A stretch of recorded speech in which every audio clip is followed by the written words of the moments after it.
오늘 요한복음 계속해서 12장 12절부터 19절까지 우리 한번 본문을 읽겠습니다. 예수님이 이제 십자가 지시기 위해서 하나님의 그 사명 감당하기 위해서 예루살렘으로 올라가시는 그러한 내용인데요.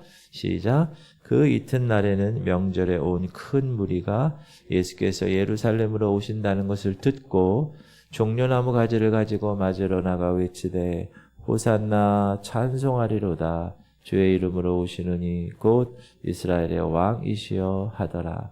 예수는 한 어린 나귀를 보고 타시니 이는 기록된 바 시온에 따라 두려워하지 말라. 보라 너의 왕이 나귀 새끼를 타고 오신다 함과 같더라. 제자들은 처음에 이 일을 깨닫지 못하였다가 예수께서 영광을 얻으신 후에야 이것이 예수께 대하여 기록된 것임과 사람들이 예수께 이같이 한 것임이 생각났더라.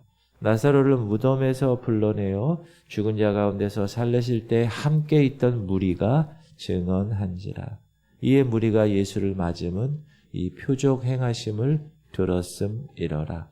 바리새인들이 서로 말하되 볼지어다 너희 하는 일이 쓸데없다. 보라 온 세상이 그를 따르는도다 하니라. 아멘. 이제 6월절 명절에 예수 그리스도께서 예루살렘에 가시는데 어린 나귀 새끼를 타시고 입성하십니다. 그런데 이 일은 이미 구약의 스가랴 선지자에 의해서 예언된 내용입니다. 우리 한번 스가랴 9장 9절을 보면 시작. 시온에 따라 크게 기뻐할지어다. 예루살렘에 따라 즐거이 부를지어다.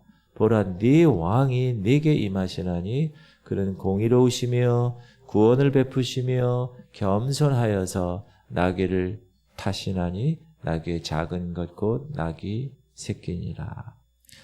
예수님이 예루살렘에 입성하실 때 많은 무리들이 특별히 6월절이었기 때문에 여러 흩어진 유대인들이 다 모여드는 그런 상황이었습니다. 사람이 많은 그런 상황. 근데 그 많은 사람들, 그들 중에서도 많은 사람들이 예루살렘에 예수님이 입성하신다는 소문을 듣고 예루살렘을 맞으려고 성문으로 지금 나온 것입니다. 예수님을 만나자마자 그들은 입으로 찬양을 외치는데요. 12절 시작. 그 이튿날에는 명절에 온 큰 무리가 예수께서 예루살렘으로 오신다는 것을 듣고 종려나무를 가지고 맞으러 나가 외치되 호산나 찬송하리로다. 주의 이름으로 오시는 곧 이스라엘의 왕이시여 하더라. 이렇게 이스라엘의 왕이라고 이야기하는 건 여러분 목숨 걸고 하는 거예요. 그 로마에 지금 지배받고 있는 상황에서. 우리가 36년간 일본에 지배받았을 때 기억나실 거예요. 자, 예수님이 예루살렘에 입성하시는 모습은 어느 개성 장군 못지않는 너무나 환영의 인파가 있었지만 예수님 스스로의 모습은 아주 초라했고 보세요. 시작. 예수는 한 어린 나귀를 보고 마차를 타고 수많은 제자들과 함께 쫙 나온 게 아니라 그냥 어린 나귀를 타시고 겸비하게 개선 장군보다 더 크고 위대한 승리의 영광을 안고 입성하셨지만 그의 말할 수 없는 고난을 의미하기 때문에 이 사실을 알고 예수님을 맞이한 사람은 한 명도 없었다. 예수님이 나귀를 타고 그것도 새끼를 타고 나타나신 것은 겸손을 나타내신 모습입니다. 히브리 말로 겸손이라는 말이 아니라는 말인데 이 말의 뜻은 곤고하다. 어떻게 보면 초라하다. 그런 의미를 갖고 있습니다. 즉 어린 나귀 새끼를 타신 것은 그의 겸손에서 나온 것이고 왕으로서 곤고를 겪으셨고 가난하고 초라한 모습이셨다. 그는 스스로 자기 존재에 관해서 종의 자리로 낮췄다고 그렇게 말씀하십니다. 우리가 잘 아는 빌립보서 2장 시작. 그는 근본 하나님의 본체시나 하나님과 동등됨을 취할 것으로 여기지 아니하시고 오히려 자기를 비워 종의 형체를 가지사 사람들과 같이 되셨고 사람의 모양으로 나타나사 자기를 낮추시고 죽기까지 복종하셨으니 그 십자가에 죽으십니다. 이렇게 겸손의 모습을 보이셨기 때문에 이러므로 시작 이러므로 하나님이 그를 지극히 높여 모든 이름 위에 뛰어난 이름을 주사 하늘에 있는 자들과 땅에 있는 자들과 땅 아래에 있는 자들로 모든 무릎을 예수의 이름에 꿇게 하시고 모든 입으로 예수 그리스도를 주라 하시나요 하나님 아버지께 영광을 돌리게 하셨. 지금 2024년 11월 1일 살고 있는 우리에게도 그분이 우리의 주님이다. 이렇게 고백할 수 있는 놀라운 영광을 주셨습니다. 그래서 여러분 우리가 겸비하면 겸손하면 하나님이 높이십니다. 근데 우리가 높이잖아요. 하나님 낮추십니다. 그래서 여러분 무엇을 하든지 어디 있든지 겸비하시기 바랍니다. 우리가 예수님을 닮는다는 것이 그런 예수님이 무엇을 닮는 거예요? 겸비한 겸손한 모습. 그분은 우리를 위해서 가난해지기까지 겸손하셨습니다. 시작. 우리 주 예수 그리스도의 은혜를 너희가 알거니와 부요하신 이로써 너희를 위하여 가난하게 되심은 그의 가난하심으로 말미암아 너희를 부요하게 하려 하십니다. 주님이 왜 가난하게 되셨다고요? 여러분을 부요하게 하시고. 그거 믿으세요? 두 번째, 예수님은 평화의 왕으로 오셨다. 이 나귀 새끼를 탔다는 것은 평화의 왕이심을 나타낸 것이었어요. 예수님은 그들이 생각했던 것처럼 칼을 들고 원수를 무찌르는 칼을 가지고 예루살렘에 입성하지 않으셨습니다. 평화의 왕으로 오셨습니다. 예수님이 태어날 때 시작 지극히 높은 곳에서는 하나님께 영광이요 땅에서는 하나님이 기뻐하시는 사람들 중에 평화보다 평화의 왕으로 Prince of Peace 평화의 왕으로 오신 거예요. 이사야도 이렇게 얘기합니다. 그가 찔림은 우리의 허물 때문이요 그가 상함은 우리의 죄악 때문이라. 그가 징계를 받음으로 우리는 평화를 누리고 그가 채찍에 맞음으로 우리가 나음을 받았다. 그가 십자가에 징계받음으로 그렇죠? 우리는 죄로 인하여 하나님과 관계할 수 없는 그런 상황을 우리 주님이 하나님과 나와의 평화를 누리게 하신 것입니다. 그리고 예수님이 아까도 말씀드렸지만 나귀 새끼를 타신 것은 예언의 말씀을 성취하신 것입니다. 아까 읽은 스가랴 예언, 그게 바로 메시아, 예수님에 대한 예언입니다. 그런데 예수님의 제자들조차 그걸 몰랐다는, 그렇게 모르고 있다가 나중에야 그 스가랴 선지자가 예언한 그 내용이 바로 성취된 것이구나 알게 된 것.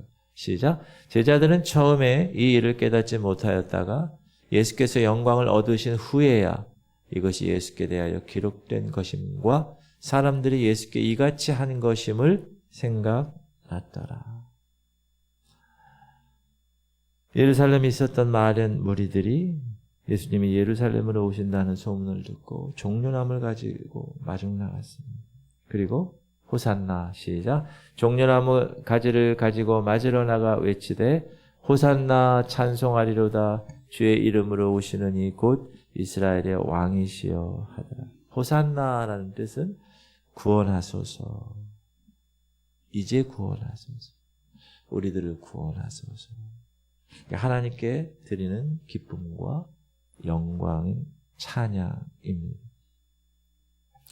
유대인들이 예수님을 향하여 호산나 외친 것은 그 찬송의 주인공으로 여기고 맞이했기 때문에 그렇습니다. 이들은 이제 우리 이스라엘 나라가 로마의 지배에서 벗어나겠구나. 자신들이 기다리는 메시아에 의해서 이루어질 것이라고 기대했습니다. 그렇게 기대하고 있는 중에 어떤 청년이 나타났다는 거예요. 예수가. 근데 그 예수가 오병이어의 기적으로 남자만 5,000명을 먹이고 12광주를 남겼다. 또 죽은 나사로, 완전히 썩어서 냄새나는 죽은 나사로를 살리셨다. 무덤에서. 이런 소문이 막 드니까 이분이구나. 그분이 유월절을 앞두고 예루살렘 성으로 입성하시는구나. 그래서 몹시 흥분했고 누구 입에서 호산나 하니까 같이 이 호산나의 찬양을 합창한 겁니다. 그러나 그들의 생각은 적중되지 않았고 그렇게 바라고 기대했던 정치적 메시아는 나귀 새끼를 탄 연약한 모습으로 그들의 눈에 비쳤습니다. 또 유대인에게 잡히고 또 빌라도 재판에서 사형 언도를 받고 또 골고다의 사형장에 십자가를 치고 무력하게 거기서 죽어가는 그 모습을 바라보게 된 것입니다. 예수님은 여러분 정치적 메시아가 아닙니다. 만약에 예수님이 정치적 메시아로 이스라엘을 로마의 손에서 구원하는 것이 목적이었다면 그분의 일대기에 십자가를 저렇게 갈 수 있겠어요? 그렇죠? 예수님은 두 번째 표적으로 자기를 믿게 하는 분이 아닙니다. 유대인은 특별히 이 표적을 통해서 그 표적을 행한 사람에 대한 믿음을 가지려고 한 존재들이거든요. 그래서 지금도 죽은 나사로를 살렸다니까 그걸 보고 그 때문에 모여 예수 그리스도를 호산나 찬양한 것입니다. 이날 예수님은 마치 혁명의 기치를 들고 입성한 것처럼 보였지만 그들을 선동하거나 이스라엘의 회복을 부르짖지 아니하고 그냥 어린 양처럼 조용히 하나님 아버지의 뜻을 이루셨습니다. 그러니까 이 사람들이 야 이거 과연 메시아가 맞아? 그런 의문을 갖게 되었습니다. 그리고 아니구나. 우리가 잘못 생각했다. 그래서 빌라도 재판장에서 대제사장의 선동을 받아가지고 누굴 풀어줄까 그랬더니 누구를 풀어달라고요? 바라바요. 시작. 대제사장들과 장로들이 무리를 권하여 바라바를 달라 하게 하고 예수를 죽이자 하게 하였더니 총독이 대답하여 이르되 둘 중에 누구를 너에게 놓아주기를 원하느냐 이르되 바라바로소이다. 빌라도가 이르되 그러면 그리스도라고 하는 이 예수를 내가 어떻게 하랴? 그들이 다 이르되 십자가에 못 박혀야 하겠나이다. Crucify him 이렇게 얘기하는 거죠. 빌라도가 이르되 어찌미냐 무슨 악한 일을 하였느냐? 그들이 더욱 소리질러 이르되 십자가에 못 박혀야 하겠나이다 하는지라. 빌라도가 아무 성과도 없이 도리어 밀란이 나려는 것을 보고 물을 가져다가 무리 앞에서 손을 씻으며 이르되 이 사람의 피에 대하여 나는 무죄하니 너희가 당하라. 여러분 예수님은 하나님이셨어요. 그런데 우리를 너무 사랑하셨어요. 아버지 하나님의 그 뜻을 이루기 위해서 피조물이 되셨고 죽으러 이 땅에 오셨어요. 그리고 정말 죽으셨어요. 누굴 위해서? 나를 위해서. 나의 죄문이죠. 그래서 우리는 하나님의 자녀가 되었어요. 그러니까 예수님을 생각만 하면 막 가슴이 벅차야 돼요. 내가 한 게 없는데.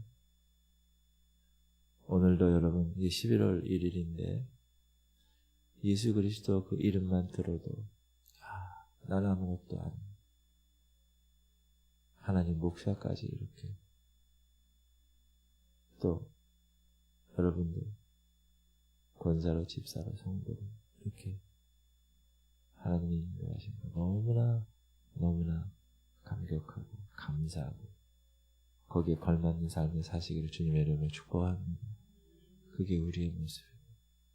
저도 겸손을 하려고 최선을 다합니다. 근데 워낙 쉽지가 않아요. 겸손한.